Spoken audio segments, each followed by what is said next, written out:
Living in a world of food influencers and Instagram-worthy meals, it's hilarious to think about medieval peasants rating their daily gruel. No fancy plating or foodie hashtags back then. While we stress about getting reservations at the hottest new restaurant, medieval peasants worried about having enough food to survive winter. But these folks were seriously resourceful.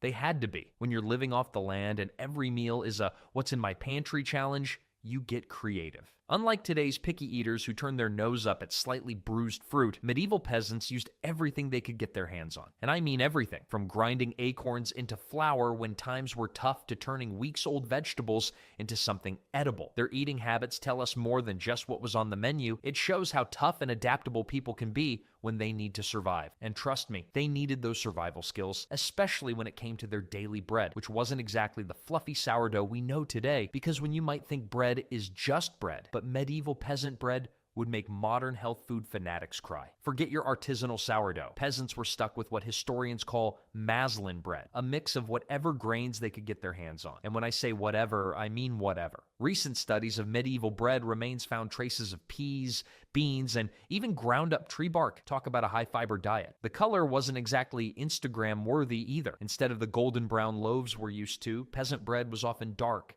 dense, and about as heavy as a brick. In fact, there's a funny story from a medieval court where a peasant was actually accused of assault with a loaf of bread, and the judge believed it because these loaves were basically edible weapons. And about 80% of a medieval peasant's daily calories came from bread. That's like eating nothing but sandwiches for every meal, except without the good stuff in between. And the quality? Well, there was a reason lords got the nice white bread made from wheat, while peasants got stuck with what they called horse bread. Yes, it was so rough that it was originally meant for horses. The grain situation was pretty strict too. Peasants had to grind their grain at the lord's mill and pay for the privilege. Try skipping that rule and you'd find yourself in hot water faster than you could say artisanal bakery. Some clever peasants tried grinding their grain in secret using hand mills, but if they got caught, let's just say the punishment was more than just a slap on the wrist with a rolling pin. During bad harvests, which happened more often than not, peasants had to get creative. They'd toss in pea flour, bean flour, and sometimes even ground acorns. You know, times are tough when you're competing with squirrels for food. But here's the really interesting part. Some food historians have recreated medieval peasant bread recipes, and apparently the acorn version isn't half bad. Though I'll stick to my modern bread,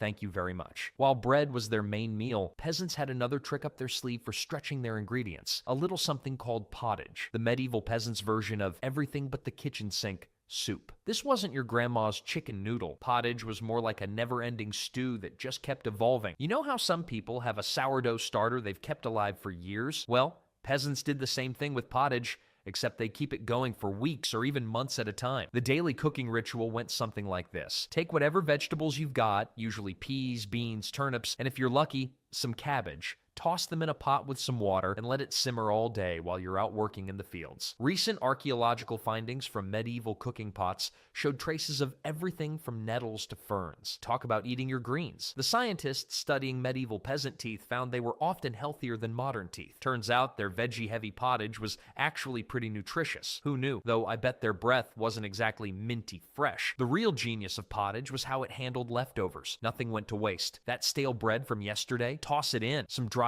peas that have been sitting around since the last harvest, if they go. It was basically the medieval version of cleaning out your fridge before vacation, except they did it every single day. During Lent, the church said no meat allowed, but medieval peasants were masters of the loophole. They'd spot a beaver swimming in the river and say, hey, it spends most of its time in water, must be a fish. Next thing you know, beaver tail pottage was on the menu. Medieval problems require medieval solutions. Am I right? But the thing about pottage, it was impossible to mess up. You literally couldn't overcook it because it was supposed to be mushy anyway. If only all cooking was that forgiving.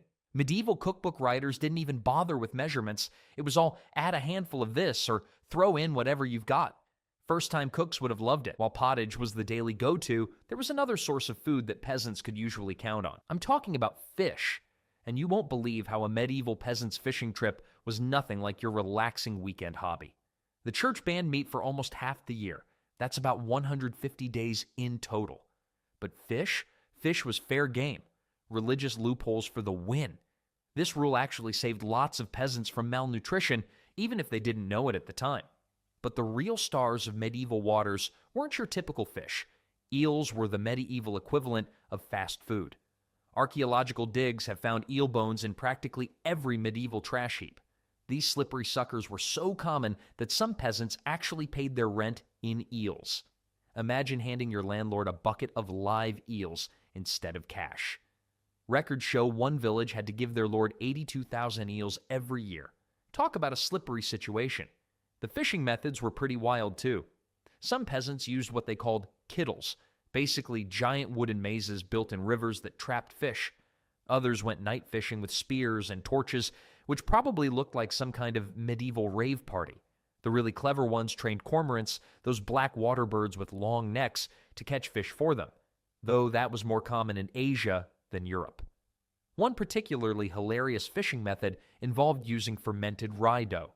The fish would eat it, get drunk, and float to the surface. Medieval peasants basically invented drunk fishing, though the local lord probably wasn't too happy about them using precious grain to get fish tipsy. Rivers and streams weren't just for fishing either. They were medieval refrigerators. Peasants would store their dairy products in cool streams during summer.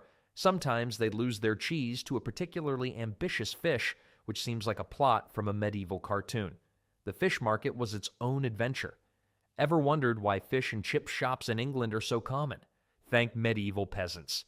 Fish was so important that roads from coastal towns to London were some of the first to be properly maintained, just to get fish to market faster. They even had express lanes for fish transportation.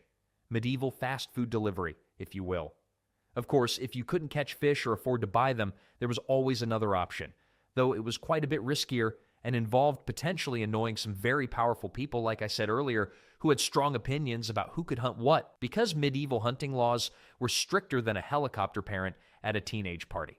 Hunting deer or boar, that was for nobles only. Even if a deer wandered into your vegetable garden and started munching on your cabbages, touching it could cost you a hand, literally. The forest laws, introduced by William the Conqueror around 1067, made huge chunks of England into royal hunting grounds. You couldn't even take a stick from these forests without permission. But peasants got creative with their interpretations of these laws. Rabbits weren't technically protected, so peasant hunting often involved elaborate rabbit traps. They'd also hunt vermin like hedgehogs and squirrels. Not exactly a feast fit for a king, but protein is protein. Recent archaeological studies of peasant garbage pits show something interesting. Lots of small animal bones mixed with bigger ones that had been carefully cracked open. Its translation: peasants were eating the marrow from every animal they could get their hands on. They were also masters of the "it fell off a cart" excuse when suspicious meat appeared in their pottage. The punishments for poaching were no joke, though. Court records from the 1300s England show that getting caught could mean anything from a massive fine to death by hanging. But some clever peasants would deliberately get caught poaching during winter. Why? Because the punishment often included free room and board in the local jail, which meant guaranteed meals during the hardest season. Talk about medieval prison food being an upgrade. Speaking of medieval jails, there's a recorded case of a group of peasants who got caught poaching a deer. Their defense? The deer had died of laughter after seeing one of them slip in the mud. Surprisingly, the judge found this so funny that he reduced their punishment. Medieval court jesters weren't the only ones with a sense of humor. Of course, when fresh meat wasn't an option, legally or illegally, peasants could always fall back on something a bit more mundane but still nutritious. Most peasants had access to milk through their village's communal cow. Yes, that was a thing. These community cows were like the medieval version of a coffee shop where everyone went to get their daily fix. Records from one English village show they managed to get about 2 to 3 gallons of milk per day from their shared cow, which had to be divided between 15 families. Talk about counting every drop. But fresh milk? That was considered strictly kid stuff. Adults drinking plain milk were seen as weird as wearing socks with sandals today. Why? Without refrigeration, milk went bad faster than gossip spreads in a small town. Instead, peasants turned it into cheese and butter, nature's way of making milk last longer. Cheese making was serious business. Archaeological digs have found special ceramic containers with holes in them, medieval cheese strainers. And what's funny is, these strainers were often inscribed with prayers. Apparently, medieval peasants knew that making cheese without it turning into a science experiment required divine intervention. Speaking of divine intervention, butter making had its own drama. The church actually banned butter during Lent in some regions. but not in others. This led to something historians call butter letters, actual official documents from the Pope giving permission to use butter during Lent. Some clever German peasants got around this by claiming butter wasn't food, but medicine. Doctor's orders, I have to eat this butter. The medieval peasants invented the ultimate cheese storage technique. They'd age their cheese in abandoned mines where the temperature stayed constant. Some of these cheese caves are still used today. Tests have shown that these caves maintain the perfect temperature and humidity for aging cheese. Those peasants knew what they were doing. But storing dairy products wasn't their only preservation challenge. The real trick was finding something safe to wash it all down with, because drinking water wasn't always the healthiest choice. Water in medieval times was about as trustworthy as a tax-dodging merchant. Rivers doubled as sewers, and wells were often contaminated with everything from animal waste to decomposing stuff you really don't want to know about. One medieval text actually warns that drinking water could turn your liver into a sponge. Not exactly scientific, but they weren't totally wrong about water being dangerous. Their alternative? Ale. Not the strong stuff we have today. Medieval ale was more like a slightly boozy smoothie with about 1% alcohol content. That's less alcohol than a ripe banana. Medieval peasants drank around a gallon of this weak ale per day. Archaeological evidence from medieval cesspits shows that nearly every household had their own ale-making equipment. The brewing process was usually handled by women, called alewives. These ladies were the original microbrewers, and some got pretty famous for their recipes. Court records show that some alewives even got into trouble for adding special ingredients to make their ale more popular. One especially entrepreneurial alewife was caught adding chicken droppings to make her ale foamy. Medieval quality control wasn't exactly FDA approved. Each village had an ale taster, possibly the best job title in history. These lucky folks had to sample everybody's brew to make sure it was good enough to sell. They had a special ale tasting cup called a tankard that had a whistle built into the bottom. When the cup was empty, you could blow the whistle to order another round. That's where we get the phrase, wet your whistle. Scientists recently recreated medieval ale recipes using archaeological evidence. They found that the brewing process inadvertently created a drink packed with vitamins and minerals. The ale was full of B vitamins from the grain, and the fermentation made these nutrients easier to absorb. Medieval peasants accidentally invented the first protein shake. And unlike modern protein shakes, this one came with a mild buzz. But drinking wasn't the only way medieval peasants got their daily nutrients. The countryside around them was like a free grocery store, if you knew where to look and what was safe to eat. Because foraging in medieval times was like playing a high-stakes game of guess what's edible? Get it right, dinner's served. Get it wrong, and you might be having your last meal. Archaeological studies of medieval teeth have revealed traces of over 40 different wild plants. These peasants were serious about their greens. Berries were the medieval version of fast food. Grab and go.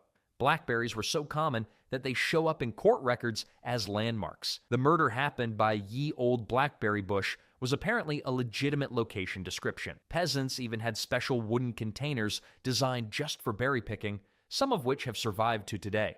They're basically medieval Tupperware. Mushroom hunting was particularly tricky. One medieval text lists mushrooms as being the devil's bread, probably because eating the wrong one could send you to meet him. But peasants developed clever ways to test mushrooms for safety.